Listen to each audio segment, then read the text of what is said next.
Bien, vamos a empezar. Un poco atrás, antes. Y como ya sé que ustedes son imagenólogos, o al menos hemos tratado de saber familiarizar imágenes, miren esta imagen de acá, que es un GIF, que ha sido básicamente de un mismo paciente, porque si se percatan y aprendan a hacer una comparación entre ambas imágenes, de un paciente que en una primera instancia, así como ustedes quizás, entre comillas, normal, o sin alteraciones, porque tampoco no hay nada que se llame normal, ¿sí? Y una imagen que vean en la parte de abajo, ¿sí? Porque gracias a que este estudio que lo estamos viendo ahora, y ya de hecho, como estoy dentro del comité de lo que es el rediseño curricular, no sé por qué en los anteriores semestres y en el programa de todos los años ya de la universidad no había el tema de pancreatitis. Cuando lo vi me quedé frío, porque la pancreatitis no es un tema de cirugía como lo van a conocer hoy día. Y ahora que van a conocer la guía de Atlanta 2, que siempre ustedes saben que yo me baso en guías, pese que ha estado publicado en 2012 y en tanto tiempo atrás, en un principio su nivel de evidencia cuando se hablaba de pancreatitis, y este grupo de expertos en su momento redactaron un documento y dieron unos criterios, dijeron: estos están locos. La pancreatitis no es así. La vamos a manejar como la vieja escuela que siempre la hicimos. Pacientes 5 días sin alimentación. ¡Wow! Pacientes que agarrábamos e hidratábamos por todo lado hasta que se encharquen y éramos culpables de hacer un síndrome de distrés respiratorio agudo. Pacientes que de todo y de nada, por si acaso ponerle nomás su antibiótico y la fregábamos peor. Y así se ha manejado, miren, ¿cuántos años? Pero el que ya realmente tuvo, o hasta ahora los que manejamos pancreatitis, digo manejamos, porque esto no es lejano. Como van a ver después en la parte de epidemiología, hasta el género ha cambiado. Antes era en varones y ahora la incidencia está subiendo más en mujeres. ¿Qué estará pasando? Pero ¿cuál es el propósito? De que no sé por qué razón en la universidad no lo pusieron este tema, pero yo lo propuse y lo puse. Bueno, como siempre yo soy rebelde como ustedes, lo di en el anterior semestre ya, ¿sí?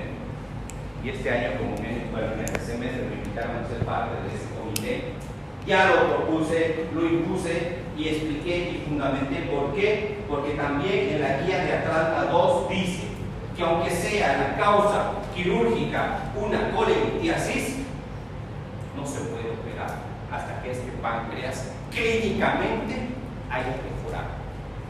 Y que al decir clínicamente, ¿quiénes somos los que vamos a manejar? Los clínicos. ¿Sí? Ustedes van a ver, bueno, cuando ya sean internos, me llaman en cirugía: doctor, hay paciente para valorar en cirugía, ¿qué es pancreatitis? ¿Y qué hacen? Allá muy bien. Yo voy calladito. Cuando desconocía hace un par de años la guía de Atlanta, ¿para qué quieren que vaya? Pues que lo opere y punto. ¿Yo qué tengo que ir a hacer allá? Yo no sé operar. También caía en la ignorancia de decir a veces ese criterio. Entonces les comento así con esas pequeñas experiencias, porque ustedes van a ser los primeros y hoy van a salir, como el otro grupo, el A, expertos con 3 cositas que haya sido tan fácil diagnosticar, saber 4 pilares fundamentales del manejo, y no necesariamente vamos a necesitar quizás de esa circunstancia a un especialista. Y que si yo pido 2 pinches laboratorios, puedo no puedo decir predecir, puedo presumir que puede o no cumplir. complicarse esta pancreatitis, ya al ingreso. ¿Sí? Yo sé que ustedes, cuando han estudiado en algún momento pancreatitis en su momento, habrán escuchado de los criterios de Ransom a las 24 y 48 horas. Atlanta le dio una patada, le dijo: estamos fríos. ¿Por qué?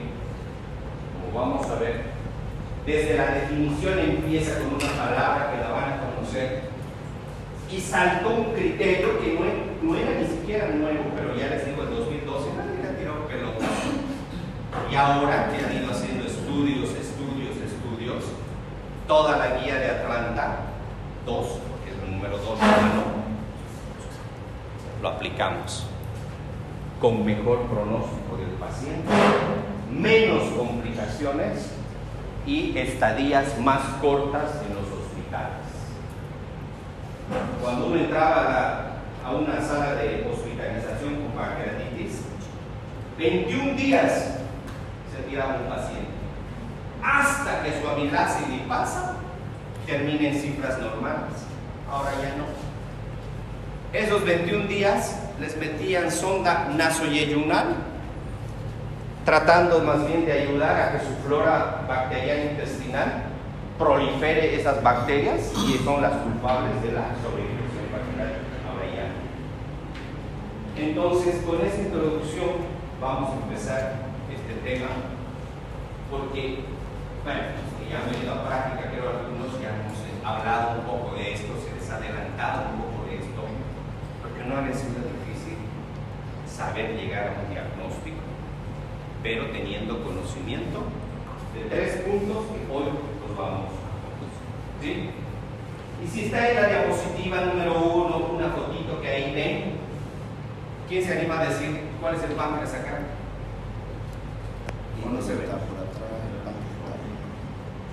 Levante la mano.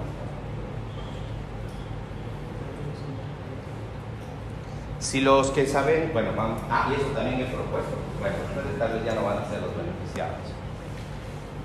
Que en el primer módulo de clases, al menos si me vuelve a tocar gasto, yo ya impuse, digamos, voy a enseñar ecografía básica, abdominal. Y ojalá la universidad me dé una tarde para que les enseñe con un pinche ecógrafo que no vale más de $5,000, que a la universidad no les sale muy caro, aprender a hacer ecografía. Y esto es lo que vamos a encontrar. Ustedes se acuerdan de los cuadrantes, ¿no es cierto?, de topografía abdominal. Colocando el transductor a nivel epigástrico, haciendo un pequeño movimiento de báscula con sentido caudal, se aprecia esta imagen. ¿Sí? Como si fuera una pequeña coma que tiene una imagen anecoica en su interior, así como un conducto. Pero para encontrar al páncreas, porque eso es lo que estamos mostrando, más fácil es encontrar primero, ¿qué es esto? Hígado. Excelente, muy bien, doctor. Para encontrar al páncreas es mejor. El libro te dice buscar la arteria mesentérica inferior o mesentérica superior. Justamente, ¿cuál es la mesentérica si no sé ni cuál es la portal? Entonces es más fácil encontrar, por ejemplo, el lóbulo izquierdo, porque vean su ángulo que es agudo, que es la parte del lóbulo izquierdo. Basculan ahí hacia abajo del transductor y ¡zas! Va a aparecer esta pequeña cosita, que es el páncreas. ¿Sí? El páncreas, yo cuando la primera vez lo vi, yo dije debe ser un órgano así. 6 centímetros, hasta 8, exagerando. Tremenda cosita que te puede matar, y digo matar porque cuando se complica, llegas a la terapia intensiva, haces un distrés o una complicación cardiovascular y mueres, por si acaso. Por eso digo una cosita así, te mata. Pero ¿qué pasa cuando se inflama? Miren acá, cabeza, cuerpo y cola. Sigue apareciendo aquí un poco. Miren cómo se ha quedado atrás el ángulo izquierdo, el lóbulo izquierdo del hígado, porque esto ha crecido también. No hay diagnósticos en imágenes, acuérdense de mí siempre. Pero yo reportaría una imagen que, o por lo menos decir, o el páncreas aumentado de volumen a nivel de cabeza y cola, porque el cuerpo se mantiene. Miren, es del mismo anteroposterior. Entonces, al ver ya esa imagen de la parte de abajo, aunque no sean imagenólogos, si ustedes van a tener la oportunidad algún día de agarrar el ecógrafo, si ven algo así, ya tengan sospecha, ¿sí?, de que algo ha crecido. Y ese es un punto que sí se requiere o se necesita para diagnosticar apendicitis. Una imagen por ecografía o tomografía, ¿sí? De todas formas, siempre en un centro de salud, ya pequeño, lo que quieran, ya hay ecografistas. Esa es una ventaja que tenemos en nuestro medio.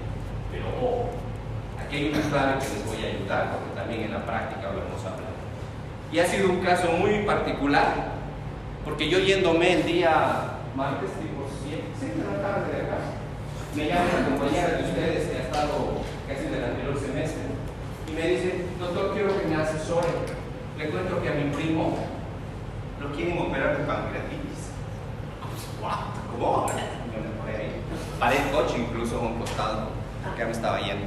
¿Pero de qué? Le digo, me manda la ecografía. ¿Y qué creen? Un páncreas, sí. Pero porque no sabe hacer a veces un médico una buena ecografía, ya empezó con problemas de mal diagnóstico. Nunca, acuérdense, la longitud de cabeza a cola, por más que sea así de 1 metro, va a dar diagnóstico. Yo que soy pequeño y el doctor es más grandote, él tiene más largo que yo, ¿sí? ¿Qué se mide? Son los diámetros anteroposteriores. De aquí a la cabeza, acá, del cuerpo de acá, acá, o de la cola, anteroposterior.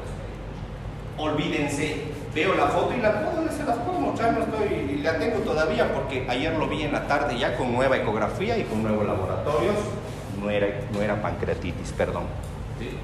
Yo lo pongo como ejemplo, porque de eso van a darse cuenta, que a veces uno puede cometer errores por no tener conocimiento. Una amilasa, por más que se haya elevado un poquito, no es pancreatitis. ¿Okay? Y este caballerito midió de acá a acá, y yo quise buscar un diámetro que sea anteroposteriores y nada, cero. Ya con eso puso pancreatitis. Pero bueno, ustedes a partir de ahora ya saben que para medir en algún momento, o si quieren saber si ha crecido esa glándula pancreática, no se percaten en el largo del páncreas, sino en los diámetros anteroposteriores. ¿Okay? Entonces, recordemos un poquito, ahí está, esta pancreatitis ha sido a predominio del aumento de volumen de ¿quién? ¿Qué dice ahí? Cabeza. ¿Ok? Hay cosas que, bueno, lamentablemente hay que recordar, porque si no nos acordamos un poco de la fisiología, la fisiopatología nos va a patear. ¿Sí? Miren, de aquí, ¿qué voy a rescatar? La posición. ¿Por qué duele detrás o en la boca del estómago cuando el paciente viene con pancreatitis? Porque si hiciéramos un esquema tridimensional, el páncreas se encuentra en la pared posterior del estómago, pero está detrás del peritoneo. Es un órgano retroperitoneal, ¿sí? Y al ser retroperitoneal, entonces, ¿qué nos está diciendo? Que rapidito un proceso inflamatorio va a irritar a esta membrana que es el peritoneo y por ende te va a hacer un aborto, ¿sí? Y que puede simular una cirugía de emergencia, pero el que no sabe va a entrar, le va a cortar una laparotomía exploratoria y se va a encontrar con un páncreas que se está autodigiriendo, ni bien lo tocan, se va a deshacer, va a sangrar y ya está. Se metió en el horno ese médico porque no tuvo el respaldo de una buena anamnesis, una buena imagen y saber qué laboratorio. Porque así es la pancreatitis. Sigamos. Funciones del páncreas. De las únicas glándulas que va a tener, 2. Tiene su función exócrina y la función endócrina. La endócrina no es el tema de hoy, pero sí la menciono. ¿Por qué? Porque gracias a estos islotes de Langerhans, que están las células beta, van a producir insulina, glucagón o somatostatina. Hormonas que van a ayudar a ¿qué? A los carbohidratos. Y esta va a estar alterada ¿en qué enfermedad? En la diabetes. ¿Y por qué lo puse para recordar? porque todo paciente, que incluso esa guía nos dice, todo paciente que haya hecho pancreatitis sin factores de riesgo, hagan un control metabólico de resistencia a la insulina, porque en un año puede desencadenar diabetes. Por eso es que debemos también conocer que al tener una pancreatitis está dentro de las causas de las que llamamos otros tipos de diabetes, la pancreatitis. ¿Sí? Se las menciono porque debemos conocer que puede existir a futuro un paciente que ha hecho pancreatitis, ahora ya es diabético. ¿Sí? Pero nosotros tenemos que enfocarnos en esta función. Función exócrina, la famosa o la producción del jugo pancreático, secreción de estas enzimas que se vierten en el intestino delgado y, como sabemos, deben facilitar la digestión. Así como hemos visto en el anterior tema, la unidad funcional del hígado, ¿se acuerdan? Era el lobulillo. Aquí en el páncreas va a ser el ácido pancreático. Ácido pancreático que se va a ayudar ¿de quién? De las células epiteliales, también de sus conductos, pero solo de estas dos va a ser parte la pancreatitis. ¿Sí? ¿Por qué solamente, o por qué no solamente del ácido pancreático? Porque estas celulitas que están alrededor, las células epiteliales de los conductos, recuerden, cuando pasa el alimento por la boca, pasa por el esófago y llega al estómago, para que se produzca la primera fase de digestión, que es la trituración, y todo lo que pasa en el estómago se va a tener que juntar, mezclar con esa sustancia con pH alto, el ácido clorhídrico. Y si sigue pasando ácido el alimento, va a llegar al intestino y va a producir daño. Entonces, uno de los elementos que va a impedir ese daño son estas células al producir bicarbonato. Porque ya de hecho el bicarbonato, ustedes recordarán, es la sustancia que va a amortiguar la acidez del bolo alimenticio que está viniendo aún dependiente del estómago por el ácido clorhídrico. ¿Sí? Entonces, en este escenario es donde va a empezar el problema. Sigamos. Ahí está todo lo que comemos todos los santos días. Uno pide un almuerzo, en un costado, una proteína, será un pedazo de bife, al otro lado una porción de arroz, y si en su momento además había algo que tenía un componente oleoso, tal vez algo con grasa. O sea, todo el santo día, dentro de la alimentación artesanal que tenemos en nuestro medio, va a haber los tres componentes alimentarios: proteínas, carbohidratos y grasa. ¿Sí?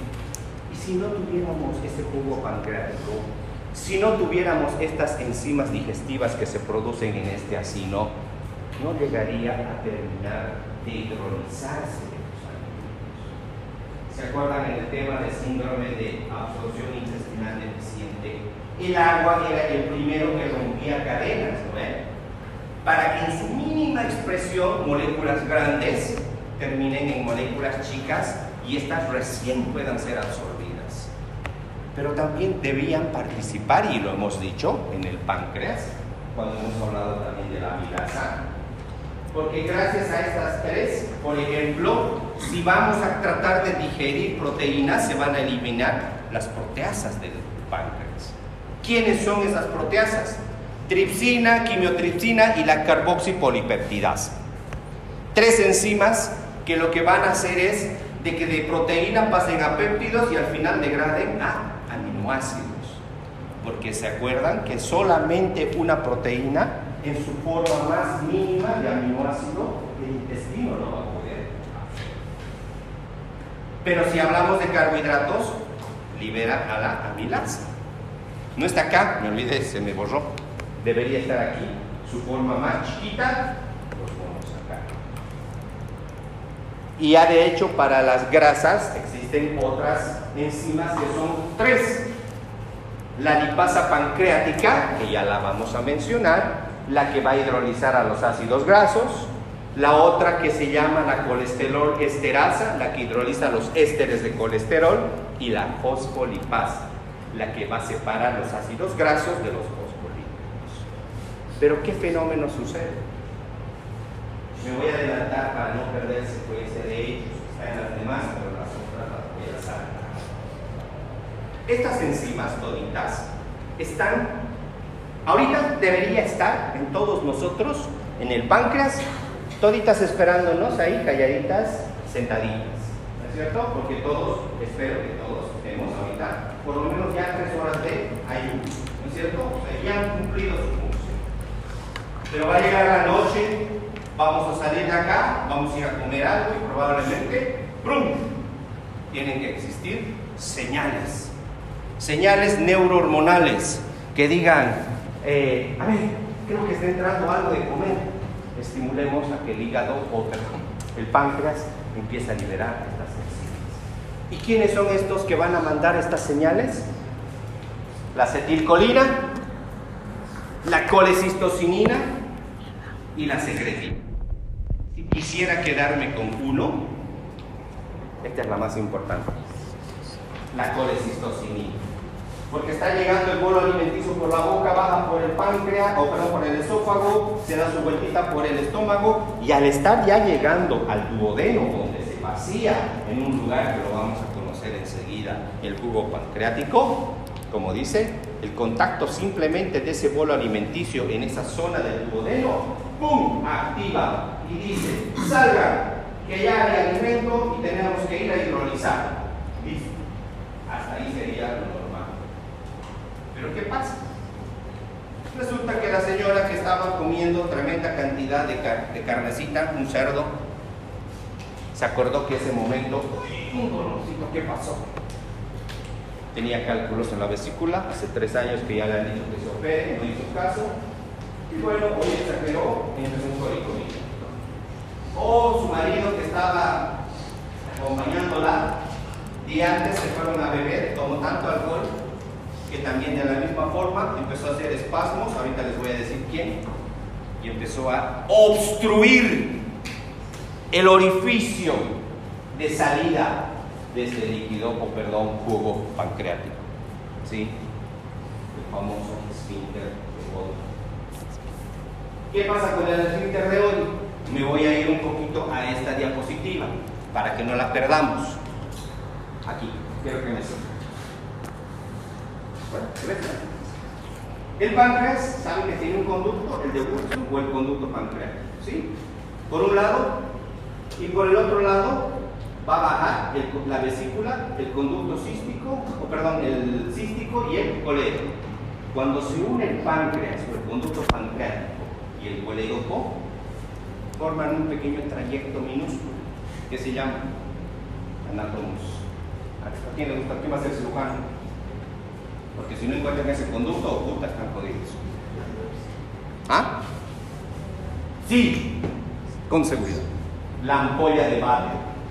Es un pequeño trayecto que es solamente la unión de esos dos conductos para que ambos, unidos, desemboquen en este pequeño orificio, el esfínter de Oddi. Ese esfínter de Oddi, lamentablemente, es un orificio de músculo liso, que todo el tiempo está. Se abre, se cierra, se abre, se cierra, dependiendo del estímulo que dijimos, la colecistocinina o la acetilcolina, no importa cuál es ahora la causa. Pero ¿qué pasa si un cálculo se tranca en la puerta? Se pegó la llave, listo, no sale. O este caballero le metió sus drinks, y este momento que tanto que ha ido haciendo estímulo, el contacto del alcohol con esta zona, al esfínter lo vuelve loco, hace hacer espasmos.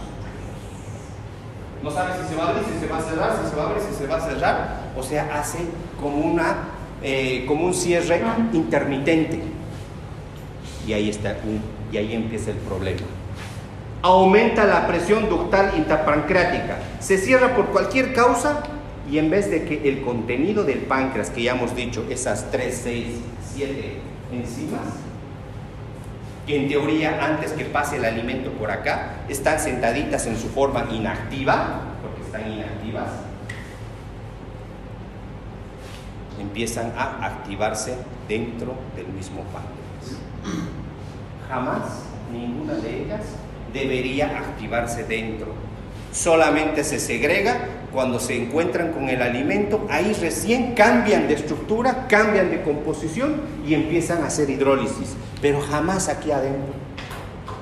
Pero en la pancreatitis, por esa obstrucción, cual fuera la causa de este esfínter de Oddi, acá adentro empieza el problema. Se empiezan a activar estas enzimas, y como no hay a quién digerir, ¿a quién encuentran? A los acidos pancreáticos.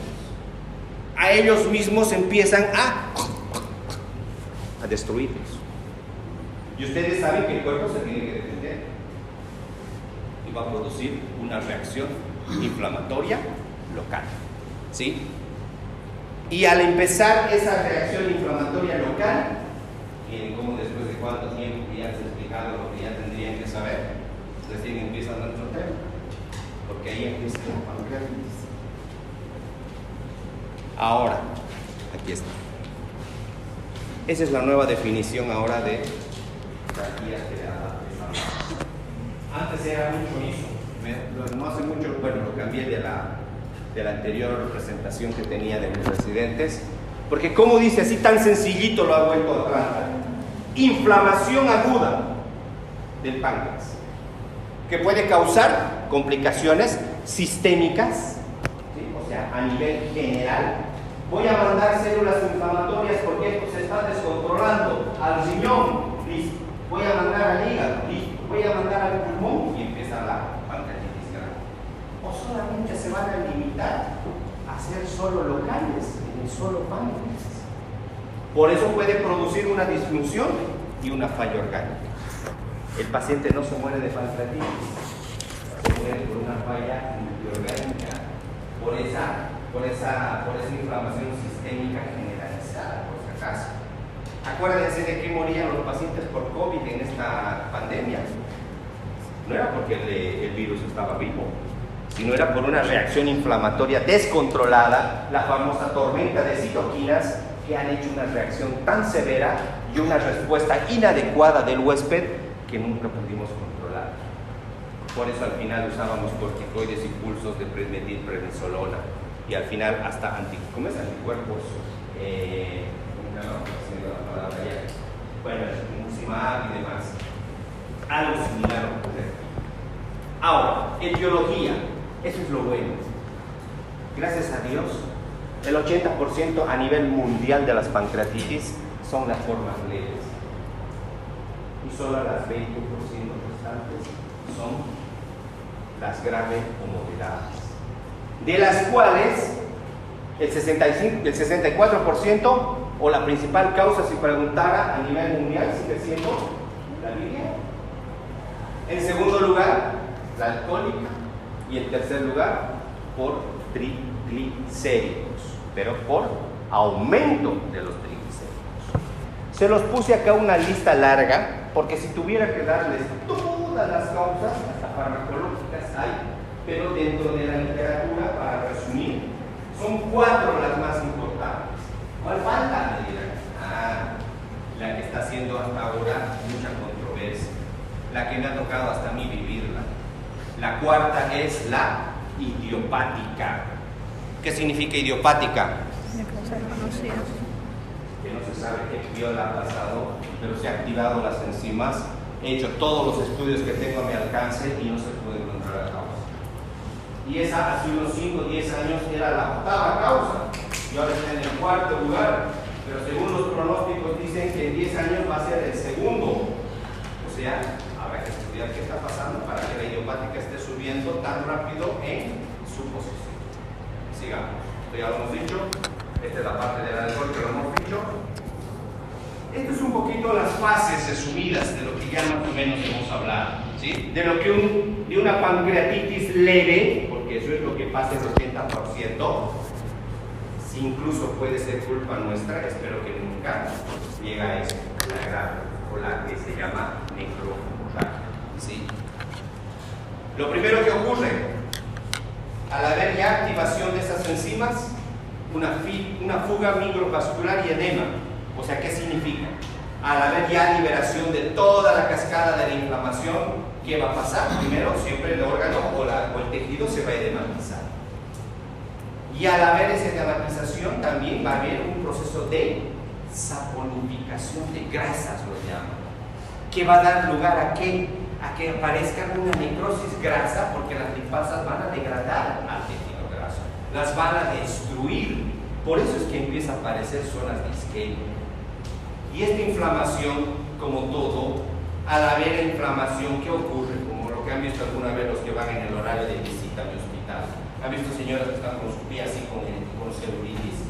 Yo agarro y veo la perfusión distal, agarro pulsos arteriales y están débiles, porque se produce como un mecanismo de compresión y lo que hace es disminuye la irrigación pancreática, porque el proceso inflamatorio es tan fuerte que no deja que circule adecuadamente la sangre dentro del órgano. Y lo que va a ocurrir, ¿qué es? Isquemia. Y una isquemia sostenida, siempre lo he dicho, va a terminar en necrosis. Y esta es la necrosis que se ve cuando el órgano, y yo creo que cuando ya está aquí, discúlpenme que les diga así, este paciente ya no tiene probabilidades, pero ya de vivir. Porque este páncreas ya, si quisiera agarrar, debe ser así como un cuajito, así como agarrar de la leche cuando se ha cuajado, así, si fuera el tejido tan largo. Nótense esto. La otra gran característica que lo ha simplificado Atlanta, la clasificación. Y esto quiero que lo relacionen con la definición. ¿Sí? Ustedes van a encontrar libros ahorita hasta de terapia intensiva que no lo van a encontrar esto, porque incluso te habla de la severamente grave. ¿Por qué? Porque al hablar de la definición decían dos palabras: inflamación aguda y decía locales y sistémicas. Bueno, ahora, de ahí, de ese criterio, apareció esto. Atlanta dijo: solo existen 3 clasificaciones: pancreatitis leve, moderadamente severa y la severa. No hay más. Pero ¿dónde está la diferencia? Que en la leve, que era ese 80%, no tiene que haber falla orgánica ni complicaciones locales. Ejemplo: llega el paciente, pido función renal, pido función hepática, veo una tomografía, simplemente aumento de volumen del tamaño del páncreas, pasan 48 horas, no ha modificado nada, solo ha habido alteración de las enzimas del páncreas. ¡Pum! Termina como pancreatitis leve. ¿Sí? Pero ¿qué pasa para que sea moderadamente severa o severa? Solo aparece un parámetro. ¿Qué dice acá? Tiempo. Nos está dando tiempo. Te dice: oye, vos que eres médico, tienes 48 horas, o la haces bien o la has fregado. Bueno, tampoco es tan culpa tuya, ¿no? Porque también el paciente puede venir hecho pomada y por todo lo que puedas hacer a veces no responde. Estoy de acuerdo. Pero es una forma de decir que también mucho depende de que si yo sé manejar, quizás este plazo me va a ayudar a darle ese tiempo. ¿Qué quiere decir? Si va a ser moderadamente severa, voy a encontrar un páncreas, ¿sí?, que tal vez lo ha comprometido a mi riñón. Una creatinina por encima de 1.4 ya es un órgano aparte, o sea, es una nueva falla orgánica. Que aparece un hígado con una elevación, además de transaminasas, ya me agarró también otro órgano, otro sistema, el hígado. O puede haber también alteración hemodinámica, me agarró el sistema circulatorio. Pero si con mis medidas yo, ahora aquí yo dependo, logro que antes de las 48 horas, el siguiente control, su riñón, la creatinina, mira, 0.6, normal, sus transaminasas menos de 40, normal, ya no hay hipotensión, listo, se quedó como moderadamente severa, porque hubo falla, pero revirtió en menos de 40 horas.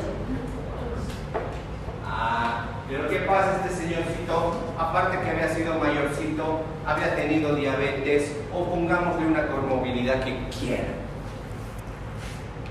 A las 48 horas pido lo mismo, he hecho el mismo manejo, según los objetivos, su función renal, y ahora ya está 3, 4, ya.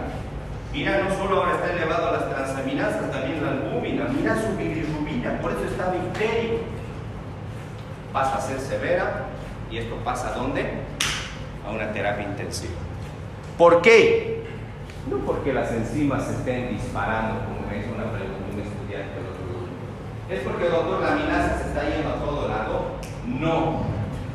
Es porque a nivel sistémico ya empezó la liberación de todos los o las células proinflamatorias que están haciendo todo un alboroto en lo que se refiere a lo que acompaña esa palabra CIRS. ¿Saben qué es el CIRS? ¿Han escuchado hablar del CIRS?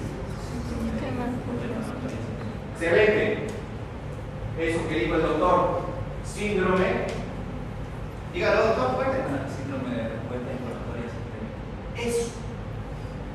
Esa respuesta inflamatoria sistémica, ya me está diciendo la misma palabra, se está produciendo en esos otros órganos, a diferencia que ya no está respondiendo convencionalmente.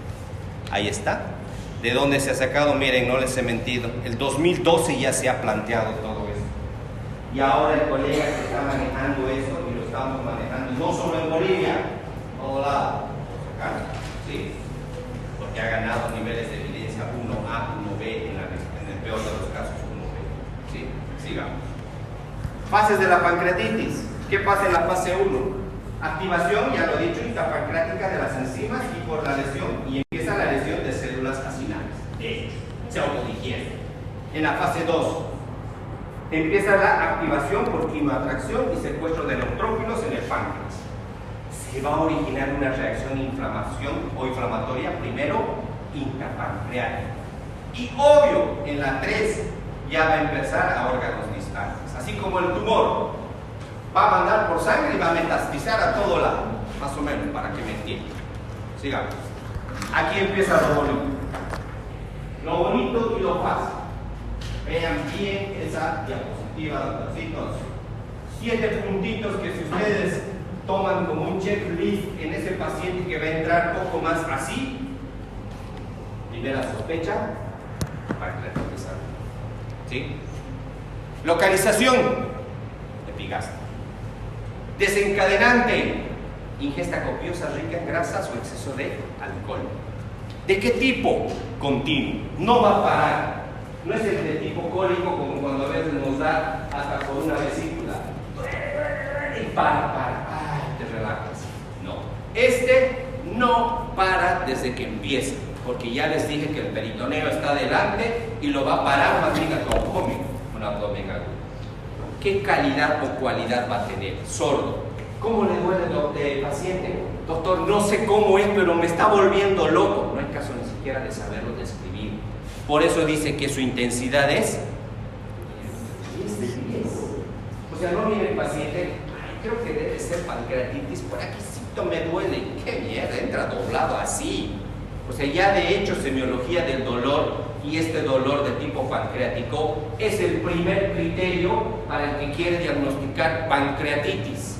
Si cumple por lo menos un par de estos, es pancreatitis, doctores, hasta no demostrar lo contrario. Peor si ha tenido una ingesta de grasas o alcohol, ya pues, ya ahí nomás está ya un punto a favor de que ustedes, sabiendo semiología del dolor, va a ser pancreatitis. ¿Qué sigue? La típica, irradiación. ¿Dónde? Ambos hipocondrios, el famoso dolor en cinturón. Típico, clásico de pregunta de qué años. Atenuantes o exacerbantes. Se agrava si va a seguir comiendo o si va a estar parado. Pero puede un poco atenuarse, no necesariamente esta postura que era una posición antártica de la vieja literatura, la plegaria maometana que se llama, o cuando estaba en la cama, la posición fetal en el cúbito lateral, sino que la idea es que la irritación peritoneal no es que fuese hiperextendida y estimule más el dolor. Todo lo que yo pueda flexionar, que quizás me va a ayudar a que pueda impedir, a disminuir ese dolor. ¿Sí? Pero ¿qué pasa? Doctor, he tomado ya espasmo de oxador, me han pinchado no sé qué. Porque nunca va a ceder ni siquiera con analgésicos. Llegamos hasta la morfina, doctores, opioides. Ya estamos hablando entonces que ese dolor debe ser lo más jodido. Y cuando ya están en mi piso, ¿y cómo le dolía, señora? Ay, doctorcito, gracias a Dios me han dado rápido, calmante, porque no sabe, casi lo pego a mi marido, luego a mi hijo, empiezan a recordar así como si hubiesen tenido una borrachera. Le trastorna este dolor. Ya creo yo que con esto ustedes no creo que vuelvan a confundir con otro tipo de dolor, porque ni la apendicitis duele un 10 de 10. ¿Sí? Sigamos. Estos otros se los puse, pero el mismo libro te dice, son muy ambiguos. Porque náuseas, vómitos, puede haber una gastroenteritis. Distensión abdominal, por ahí estaba, con una estreñimiento. O sea, no es necesariamente los acompañantes. Dice, puede como no puede estar. ¿Ok? Pero la primera que vieron, la previa, esa sí es importantísima. Sigamos. Esto sí que a veces me río cuando de cada que abro el libro. Yo aprendí cuando decían Great Garner, Cullen, igual. Clarito, niños, así nos han enseñado a ver. Pero ¿saben? Yo ya tengo casi 25 años de médico. Nunca he visto esto, ni en la terapia intensiva, porque apenas se presenta en el 1% y solo cuando está en la fase o en la parte complicada de la pancreatitis necrótica. Pero se los tengo que enseñar porque en el libro dice que los signos de Great Turner es una equimosis en flanco y de Cullen es la equimosis periumbilical. ¿Sí? Pero esto sí vamos a aprender hoy día, el SILS que dijo el compañero.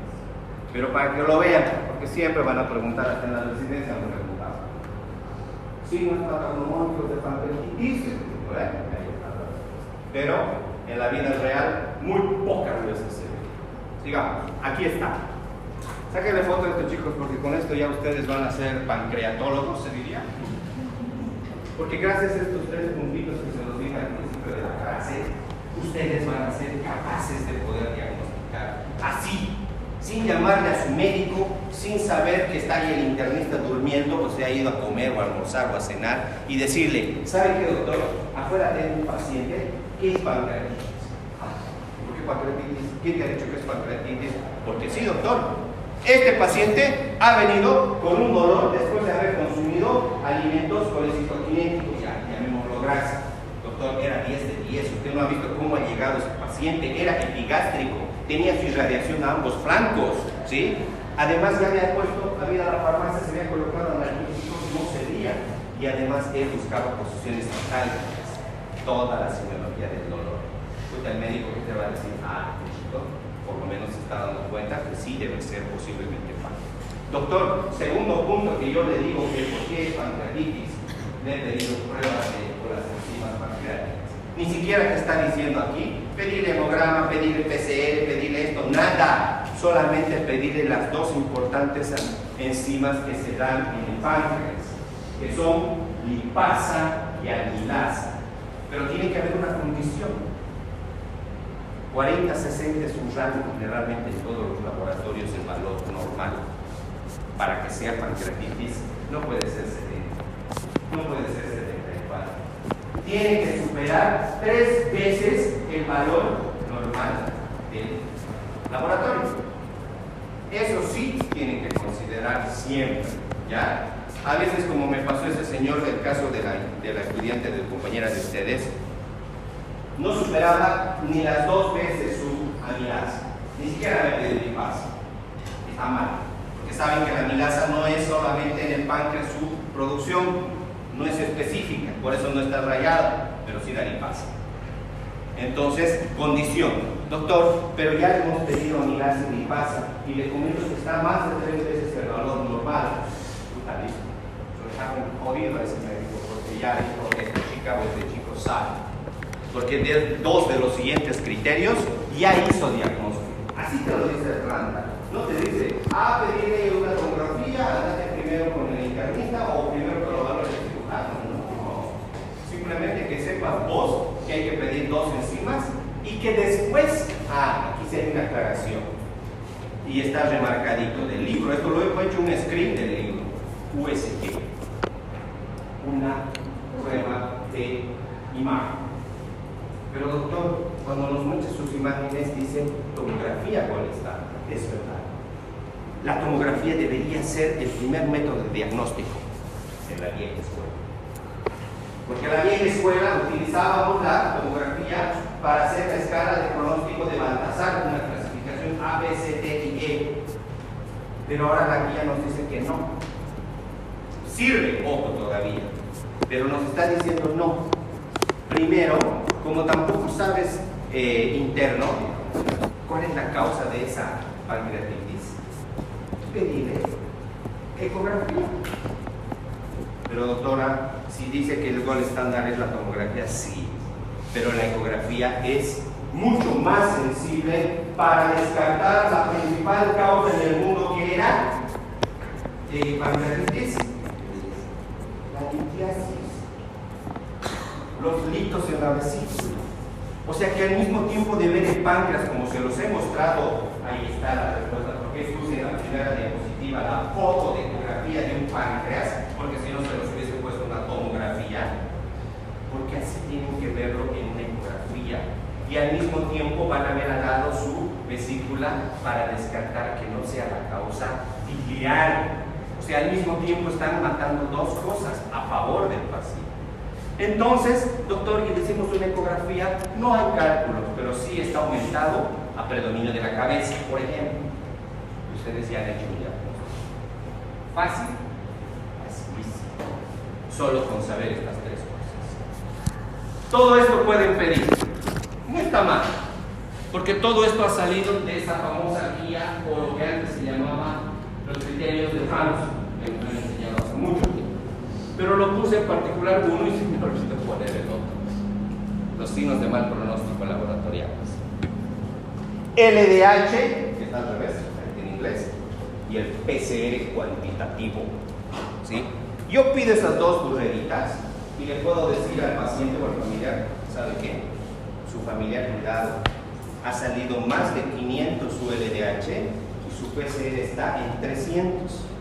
Y estos son posibles malos pronósticos. Quizás si el paciente no responde en mis 48 horas que tengo, recuerdan, de la clasificación, quizás lo estemos trasladando a la terapia intensiva.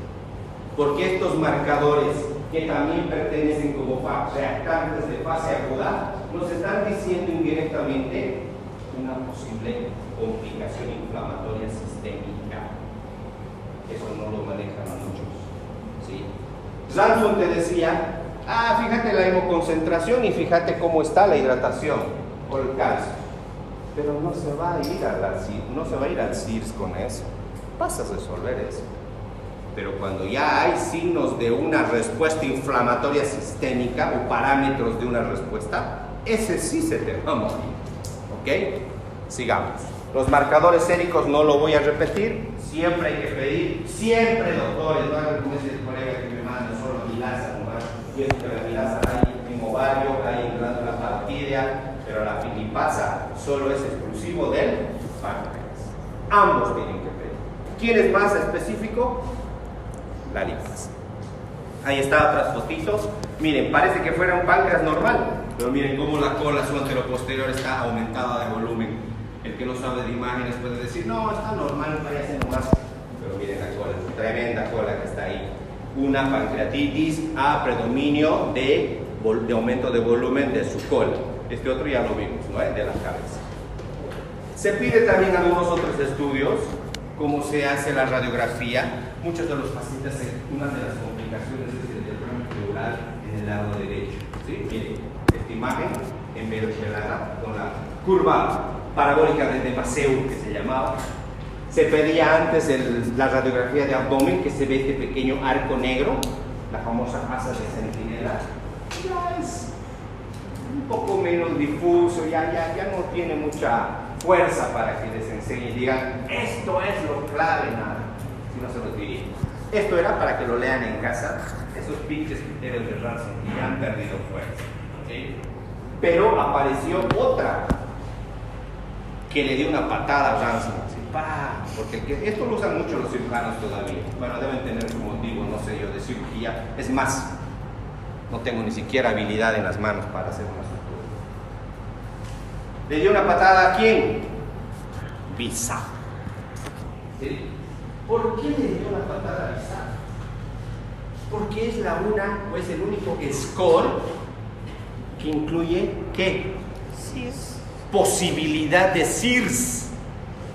¿Y qué es el CIRS? Lo que ha dicho el doctor. Solo medir estas 4 burreras. Si el paciente tiene temperatura menos de 36 o más de 38, un punto.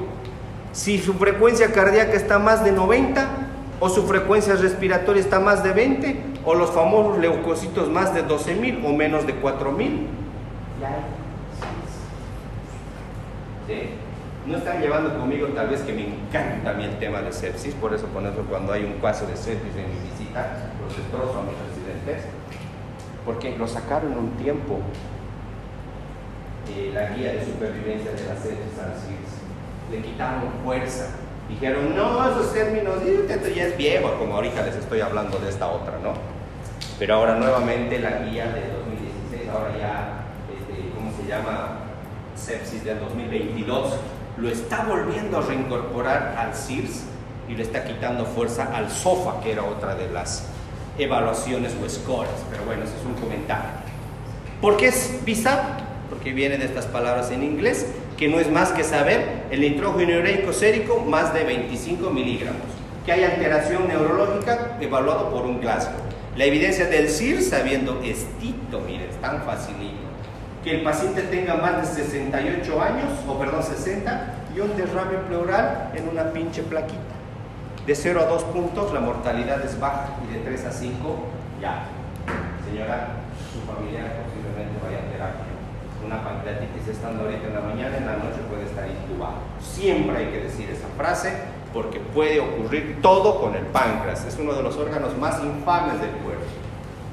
Ahí está, tomografía. Miren, igualito, se mide el anteroposterior, ¿sí? Se ve más grande probablemente, pero de la misma forma se mide el anteroposterior y dice gold estándar. Sí, ¿para qué? Para utilizar estos criterios tomográficos que se llaman de Baltasar. Que no lo puse aquí porque todavía está en evidencia 2. También Atlanta le está dando una patada a esta clasificación porque lo ha simplificado. Antes había que ver, y lo sigo usando, por ejemplo, en el hospital. Me llega la tomografía y veo características de ese páncreas. Si está normal, decía A. Si está B, solo porque ha crecido, como en la primera que vimos. C, si además hay cambios dentro del tejido pancreático, o sea, unas imágenes dentro del mismo páncreas como nodulares, ¿sí? D, si hay un líquido alrededor del páncreas, y una E, si hay otras colecciones alrededor del páncreas. Es medio complicado, pero ahí está la foto. Lo van a ver cuando les pase. Baltasar A, B, C, D y E, ¿ok? Pero ahora que he hecho Atlanta, solo la han clasificado en 2. En la que se llama la inflamatoria y la necrohemorrágica. ¿Y cómo se clasifica, doctor? Porque hay que hacer lo malo, una tomografía con contraste. Si hay poca captación del medio de contraste, es A. No lo anoten eso, porque eso no es todavía, se los estoy dando como un comentario. Porque está en un proceso inflamatorio todavía. Pero va a captar más si ha sido necrohemorrágico. Así, miren cómo lo facilita la vida, ¿no? Nos facilita en 2, nada más. Porque lo que yo tengo que saber con una tomografía es si está cambiando el volumen para bien o se está yendo a complicar para una necrohemorragia. No hay más. Tratamiento, ahí está. Listo, con eso vamos a acabar. Pilares. Ya no se habla de reanimación hídrica. Ya no lo tengo que encharcar a este pobre paciente como antes le metía 30 ml kilo peso en una hora. A veces 20 y bajaba a 10 y bajaba a 5. Ya no lo vamos a conocer. La analgesia ya no es como antes. A ver cuál funciona. Ya se aplica la misma analgesia en cualquier terapia del dolor, según la OMS, que la van a ver. La nutrición, rapidito, ya no se lo tiene al paciente más de 24 horas sin dieta en el caso de una leve, y a las 48, 72 horas en una moderadamente grave. O sea, no lo tengo que matar de hambre, porque de ahí había sabido venir, de esas bacterias que no están funcionando porque están en NPO en nuestra boca, las infecciones y la posible complicación necrohemorrágica. Y antibióticos, ya no hay antibióticos, solo si existe probabilidad de infección o necrosis. Y la cirugía es lo último que se tiene que pensar. No puedes operar un paciente estando con un páncreas que ni bien vas a poner la pinza, te lo vas a llevar un cuarto de páncreas. Hasta que no pase el proceso inflamatorio, todo es cirugía de ahora se habla, ¿no? Cirugía mínimamente invasiva, cirugía percutánea, porque si abres te vas a encontrar con algo que va a ser peor. Ahí está. Todo era lo que era antes reanimación hídrica, ya no existe. Directamente ya no vas a matarlo con líquido, pero sí va a ser tu primera opción el Ringer lactato o el Hartmann como se lo conoce. ¿Y de qué va a depender? Acá está, reanimación hídrica de tipo conservador, ya te está diciendo. No agresiva, con solución Ringer lactato. ¿Qué quiere decir? No agresiva por medias. De acuerdo a lo que hemos visto en algún momento, lo que era shock hipovolémico. Si a las 6 horas yo he mejorado la PAM, si a las 6 horas he mejorado la frecuencia cardíaca, ha mejorado la presión, yo voy a ir disminuyendo a criterio de lo que vaya yendo el paciente, ¿sí? Ya no como era esta recetita, ¿no? De 5 a 10 kilogramos peso, puede ser 250, eso ya fue, ¿para qué les voy a confundir? Y aquí estaban esas metas de aquella vez, ya no. Aquí es de acuerdo a lo que le vas poniendo, vas evaluando el estado hemodinámico, ¿sí? Sigamos. La analgesia según la OMS. Esto lo van a encontrar en todos los libros, en todo lo que sea manejo del dolor, porque ya no es esto algo que solo se haga en pancreatitis, ¿sí? El primer escalón, el segundo, tercero, hasta el cuarto. Si vos ves que el dolor, pese que es un 10 de 10, puede que mejore con la primera línea que es AINES, listo, te quedas en esa línea. Fracasas con AINES, vas a pasar a la segunda línea y ya puedes usar opioides de baja potencia. Fracasas con los opioides, vas a pasar al tercer escalón, que van a ser los opioides de alta potencia, ¿sí? Morfina, meperidina y tramadol. Ya de última, cuando ya la cosa es full y no se puede ni con morfina, ya tienes que hacer tratamiento intervencionista, ¿no es cierto? Bloquear nervios. Imagínense llegar a eso. ¿Y existe? Sí. En la terapia intensiva colocamos a veces catéteres epidurales para colocar bupivacaína, porque el dolor es la muerte, no sé, pero se los dejo colocar. Pese que están con relajantes musculares, están intubados, pero jalan a la máquina y eso es por el dolor. Y este dibujito es para cualquier tipo de dolor, por eso ahora dice Atlanta, se utiliza el mismo escalón según la OMS de terapia del dolor, ¿sí? Antibióticos solo si existe riesgo de necrosis e infección. Y aquí a los lados están como que el resumen.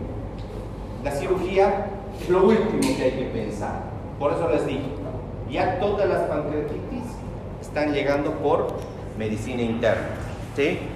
Porque es lo primero que tenemos que sacarlo del riesgo de que haga una pancreatitis moderadamente grave o grave, ¿sí?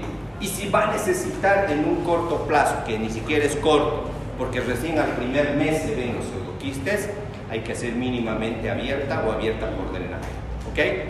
Pero ¿qué es lo que tienen que saber ustedes? Bueno, la grave ya lo hemos dicho, pero si quieren sacar una foto, ahí está, lo hemos dicho al principio, esto, las complicaciones locales. Cuando hemos hablado de locales, hemos dicho que solamente son propias del páncreas, ¿no es cierto? Hay 4.